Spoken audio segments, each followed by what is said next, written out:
नमस्कार दोस्तों, मेरा नाम है अंशुमन नायक और आप सभी का बहुत बहुत स्वागत है इंडियन डिफेंस न्यूज़ की डिफेंस टॉक सीरीज में, जहां पर हम रोज़ नए नए डिफेंस अपडेट्स के बारे में बात करते हैं। तो चलिए देर न करते हुए आज की वीडियो शुरू करते हैं।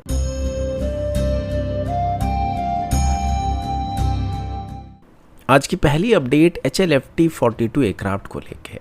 जब से एरो इंडिया 2023 की एयर शो में इसे दिखाया गया था, तब से इसको लेके काफ़ी सारा चर्चा चल रहा था। लेकिन सबसे बड़ा सवाल इसकी डेवलपमेंट टाइमलाइन और इसकी ऑपरेशनल फिजिबिलिटी के ऊपर डिपेंड करता है। अब इसे जैसे कि खास करके एक्सपोर्ट करने के लिए बनाया जा रहा है, तो HAL का प्राइमरी एम इसको एक्सपोर्ट करने पर ही होने वाला है, क्योंकि ये जिस सेगमेंट में बनाया जाने वाला है, सेम सेगमेंट में हमारी तेजस MK2 को भी बनाया जा रहा है। और यहाँ पर हम ओवरऑल वेट और वेपन्स की बात कर रहे हैं।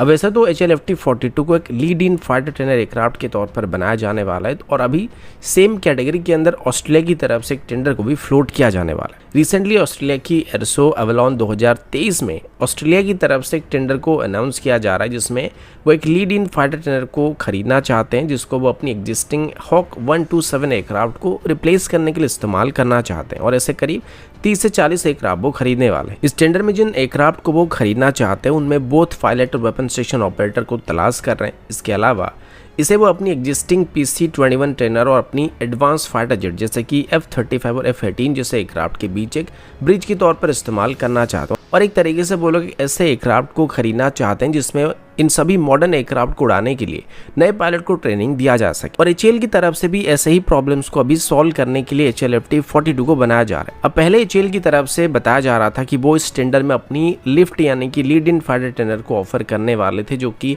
पहले तेजस की ट्रेनर वेरिएंट के ऊपर बेस्ड करके बनाया जाने वाला था। लेकिन अभी जैसे कि उस प्लान को ड्रॉप करके HLFT-42 को बनाया जाने वाला है, तो शायद HAL की तरफ से अभी अपनी HLFT-42 को ही इस टेंडर में ऑफर किया जा सकता है। अभी इस टेंडर में बोइंग की T7 सबसे आगे चल रहा है, और इसके बाद इसमें कोरियन एरोस्पेस इंडस्ट्रीज की तरफ से अपनी FA-50 और लियोनार्डो की M346 एयरक्राफ्ट भी पार्टिसिपेट कर रहा है। पर अभी तक ये क्लियर नहीं हो रहा है कि इसमें HAL भी पार्टिसिपेट करने वाला है या फिर नहीं करने वाला है, क्योंकि जो सबसे बड़ा प्रॉब्लम है वो अभी इस टेंडर का टाइमलाइन होने वाला है। और ऑस्ट्रेलिया की तरफ से दिए गए स्टेटमेंट के मुताबिक वो 2026 तक इस टेंडर को इवेल्युएट करके फाइनल करना चाहते हैं, और 2027 में ऑफिशियल इस टेंडर को साइन करने का प्लान किया जा रहा है। और फाइनली 2032 तक वो इस नए ट्रेनर एयरक्राफ्ट को अपनी सर्विस में इंडक्ट करना चाहते हैं। तो अगर HAL यहाँ पर इस टाइमलाइन को मैच करके HLFT-42 को बना पाते, तो तब जाके HAL को इसे ऑस्ट्रेलिया को एक्सपोर्ट करने का मौका मिल सकता है। इनफैक्ट मेरे हिसाब से इस टाइमलाइन से काफ़ी पहले से हमको इसको डेवलप कर लेना चाहिए, क्योंकि अगर हम 2027 से पहले इसकी कुछ प्रोटोटाइप्स को टेस्ट नहीं करेंगे तो शायद ही ऑस्ट्रेलिया इसको कंसिडर करने वाला है, क्योंकि टेस्टिंग के लिए भी उनको कुछ प्रोटोटाइप की ज़रूरत पड़ सकता है, और इसको बेस करके वो आगे चल के अपनी फ्लाइट की टेक्निकल पैरामीटर को टेस्ट कर सकते हैं। तो अगर हम 2026 से 2027 के बीच इसकी फ्लाइंग प्रोटोटाइप को नहीं बना पाए, तो इस टेंडर से भी हमको हाथ धोना पड़ सकता है। जबकि इस टेंडर की बात करें तो इसमें HLFT-42 की टेक्निकल रिक्वायरमेंट काफ़ी हद तक फिट बैठने वाला है, तो इसमें एक्सपोर्ट ऑर्डर हासिल करना हमारे लिए थोड़ा आसान काम हो सकता है। अगला अपडेट तेजस MK1A की तरफ से, और अभी हम तेजस MK1A की इलेक्ट्रॉनिक वॉरफेयर सिस्टम के बारे में बात करने वाले हैं।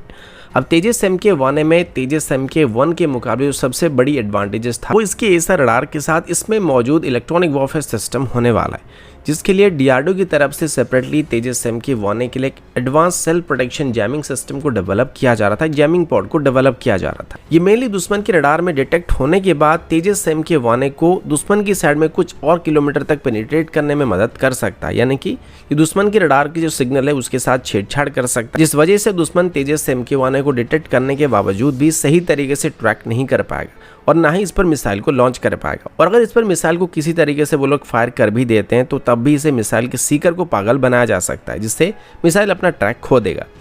आसान भाषा में कहें तो दुश्मन को ये तो पता चलेगा कि वहाँ पर कोई ना कोई तो मौजूद है, लेकिन एग्जैक्टली कहाँ पर मौजूद है या किस डायरेक्शन में वो मूव कर रहा है या फिर कहाँ पर मिसाइल फायर करना है, ये उनको सही तरीके से पता नहीं चलने वाला है, जिससे जो मेन एयरक्राफ्ट होगा वो सेफ रहने वाला है। अभी बताया जा रहा है कि सेल्फ प्रोटेक्शन जैमिंग पॉड को टेस्ट करना भी शुरू किया जा रहा है, और अभी ऑफिशियली 2024 में इसकी LSP यूनिट को यानी कि लिमिटेड सीरीज प्रोडक्शन को स्टार्ट करने का प्लान किया जा रहा है। इसमें जो मेन सीकर का इस्तेमाल किया जा रहा है वो सब एक गैलियम नाइट्राइड बेस्ड सिस्टम से बेस करके बनाया जा रहा है, जो कि सबसे बेहतरीन प्लेटफॉर्म में गिने जाते हैं। इनकी एनर्जी कंजप्शन बहुत ही कम होने वाला है और साथ ही बहुत ही लो हीट सिग्नेचर को भी जनरेट करते हैं। इसके अलावा इनकी एफिशिएंसी बहुत ही ज़्यादा होता है। अब इस पूरे सेल प्रोटेक्शन जैमिंग पॉड यानी कि advance self protection jamming pod में gallium nitride based AESA seeker के अलावा वाइड बैंड की रिसीवर और अल्ट्रा वाइड बैंड की डिजिटल रेडियो फ्रिक्वेंसी रिसीवर भी मौजूद है, जो कि एक तरीके से कंबाइन होकर काम करने वाले, जिससे इसकी एफिशिएंसी काफ़ी बेहतर होने वाला है। अगला अपडेट IFF यानी कि फ्रेंड एंड फॉय सिस्टम की तरफ से है। आप में से ज़्यादातर लोग इसके बारे में जानते होंगे कि वो सिस्टम्स होते हैं जो कि एरियल वॉरफेयर में हमारे पायलट्स को बताते हैं कि सामने वाला दुश्मन या फिर दोस्त है।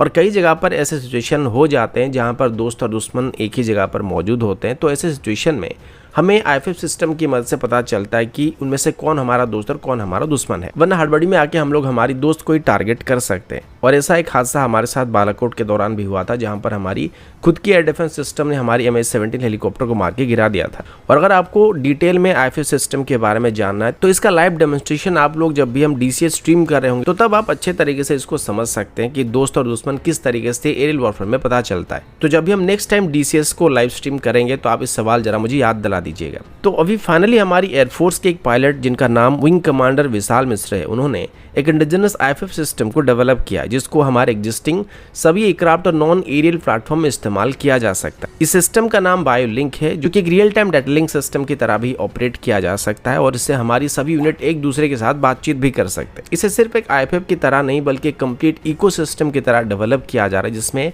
डाटा लिंक सिस्टम भी मौजूद रहेगा। साथ ही इससे हमारी सिचुएशनल अवेयरनेस भी काफ़ी हद तक बेहतर हो सकता है। इसे पूरी तरीके से इंडिजिनसली डेवलप किया जा रहा है और इसको अभी 100% तक जैम प्रूफ भी बनाने की कोशिश किया जा रहा है, जिस वजह से दुश्मन इसको चाहकर भी जैम नहीं कर पाएगा और हमारी कम्युनिकेशन को इंटरसेप्ट नहीं कर पाएगा। इसको अभी हमारे एयरक्राफ्ट के अलावा हेलीकॉप्टर्स और हमारी ग्राउंड यूनिट्स में भी इस्तेमाल करने के लिए इसको डेवलप किया जा रहा है। अगला अपडेट ब्रह्मोस मिसाइल की तरफ से, और ब्रह्मोस मिसाइल को लेकर बहुत ही बड़ी खबर सामने आई है, जिसमें बताया जा रहा है कि ब्रह्मोस एरोस्पेस को अभी इंडियन नेवी की तरफ से ब्रह्मोस मिसाइल के एक बहुत ही बड़ी ऑर्डर मिलने वाली है और इस ऑर्डर की कीमत करीब $2.5 बिलियन के आसपास होने वाली है, जिसमें 200 से ज़्यादा ब्रह्मोस मिसाइल को खरीदने का प्लान किया जा रहा है। अभी रिसेंटली ब्रह्मोस एरोस्पेस की तरफ से ब्रह्मोस मिसाइल के एक अपग्रेड वेरिएंट को भी टेस्ट किया गया था, जिसमें ज़्यादातर इंडियन मेड सिस्टम का इस्तेमाल किया जा रहा है और इसमें एक इंडिजिनस सीकर को भी इस्तेमाल किया जा रहा है। अभी के लिए भारत अपनी नेवी में विशाखापट्टनम क्लास की नेट डिस्ट्रॉयर और नीलगिरी क्लास की फ्रिगेट्स को भी इंडक्ट करने वाला है, जो कि हमारी नेवी के सबसे एडवांस और फ्रंटलाइन वेसल्स होने वाले। तो इनमें ऑपरेट करने के लिए हमें काफ़ी सारे ब्रह्मोस मिसाइल की ज़रूरत पड़ने वाला था और शायद इसी वजह से अभी नेवी की तरफ से एडिशनल ब्रह्मोस मिसाइल को खरीदने के लिए ऑर्डर को प्लेस किया जा रहा है। और ये जो ब्रह्मोस मिसाइल अभी खरीदे जाने वाले, इनकी रेंज को भी 400 किलोमीटर तक इंक्रीज किया जा चुका है और इनको अभी हमारी शिप्स के अलावा आगे चल के कोस्टल बैटरी में भी इस्तेमाल करने के लिए खरीदा जाने वाला है। अगला अपडेट AK-203 राइफल्स को लेके, जो कि आगे चल के हमारी इंडियन आर्मी और हमारी पैरामिलिट्री फोर्सेस की मेन वेपन होने वाला है। ऐसे करीब 6.5 लाख राइफल्स को खरीदने के लिए भारत और रशिया के बीच एक डील को साइन किया गया था, जिनको भारत में ही बनाने का प्लान किया गया था। इनिशियल इसके पहले बैच में करीब 70,000 राइफल को भारत को डिलीवर किया जाने वाला था, जो कि सीधे तौर पर भारत को रशिया की तरफ से डिलीवर किया जाने वाला था। लेकिन इसके बाद बाकी सभी राइफल्स को TOD के साथ भारत में ही बनाने का फैसला किया गया था और इसमें मैक्सिमम इंडियन सिस्टम का भी इस्तेमाल करने का प्लान किया गया था। अभी राज्यसभा में बताया गया था कि इन राइफल्स का जो लोकल मैन्युफैक्चरिंग भारत में शुरू होने वाला था उसे स्टार्ट किया चुका और अभी उत्तर प्रदेश की कोरा में Indo Russian rifle private limited की फैसिलिटी में AK-203 राइफल्स की मैन्युफैक्चरिंग को स्टार्ट किया जा चुका और अभी इनकी इनिशियल टेस्टिंग को भी शुरू किया जा रहा है, जिसमें भारत में बनाए जाने वाले इन राइफल्स की ग्रेड को भी टेस्ट किया जाएगा। अभी राज्यसभा में हमारे minister of state for defence Ajay Bhatt की तरफ से बताया गया था कि एक बार इनकी प्रोडक्शन भारत में फुली स्टार्ट हो जाए तो उसके बाद स्मॉल आर्म्स की सेक्शन में ये भारत को आत्मनिर्भर बना सकता है। वैसे पहले हमारी स्मॉल आर्म की इंडस्ट्री इतना बेहतर नहीं था, लेकिन अभी की बात करें तो अभी पिछले कुछ सालों से स्मॉल आर्म की सेगमेंट में कई इंडियन प्राइवेट सेक्टर कंपनी आगे आ चुके हैं, जो कि आगे चल के फ्यूचर में हमें सेल्फ डिपेंडेंट बनाने में मदद कर सकते हैं। तो दोस्तों अभी के लिए इतना ही, मिलता हूँ आपसे अगले वीडियो में, तब तक के लिए जय हिंद, वंदे मातरम।